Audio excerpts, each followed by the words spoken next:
Yo, what's up guys? Magandang araw po sa ating lahat. Kumusta po kayo mga kahardot? Guys, sa araw na ito ay panibagong video naman ang ipakikita ko sa inyo tungkol kung paano mag-bend ng stirrups o ng anilyo. At sana naman ay wag niyong kalimutang sumuporta sa channel na ito. Ayan. At tara guys, ipakikita ko sa inyo kung paano mag-bend ng stirrup o anilyo. Tara. Okay guys, I will show you the computation of how you take the size of stirrups and what is the length of steel bar that you are going to cut. Example guys, you have a size of the column. We are using stirrup on the column. Size of the column is 30 by 20 centimeter. Okay, so example, this is the rectangle column. This is a rectangular column. Okay, I will show you guys. Okay, yes, this is it.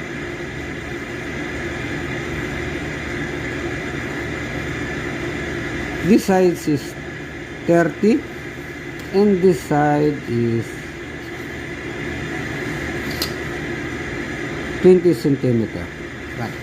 That is the size of your column, 30 by centimeter. Now, I will show you how to take the size of the stirrup. Okay. Example, this is your stirrup. That is the position of your stirrup. Okay.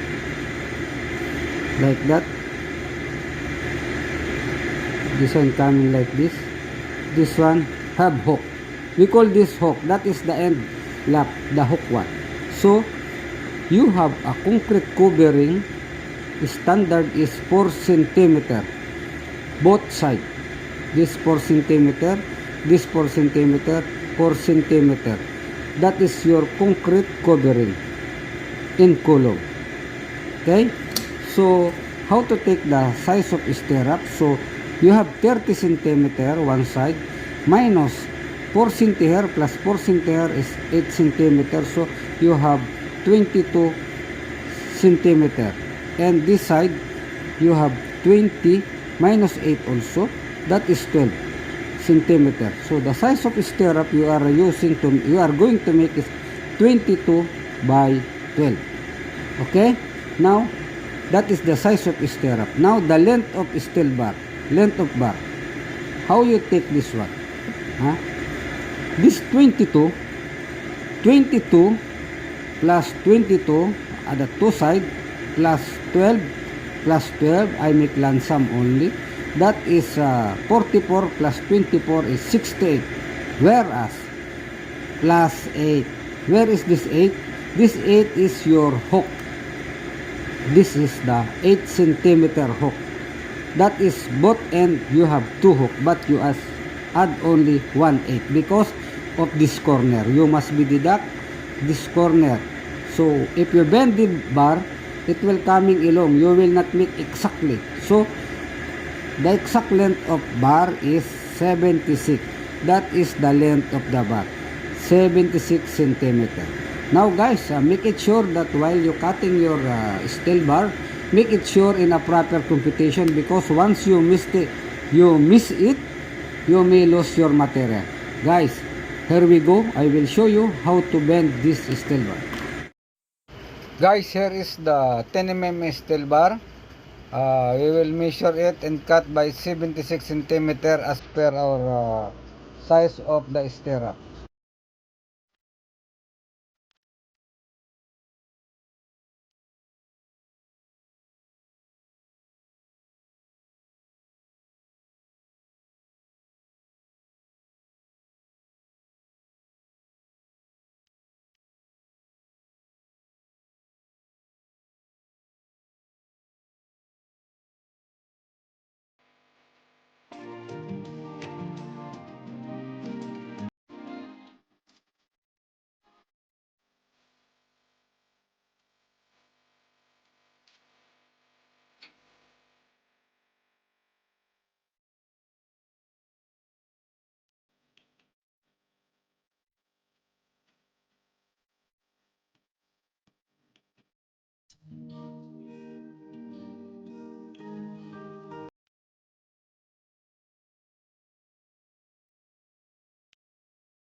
So that is the proper way how to make stirrup, and this is the right way. You have hook 45 degree, then it is the standard stirrup or tie.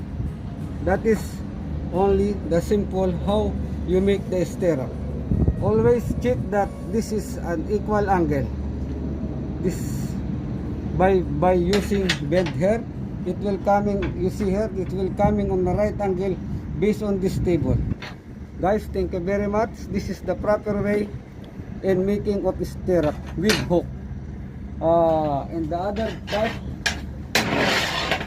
some stirrup is making this one, but this is not on the right standard stirrup.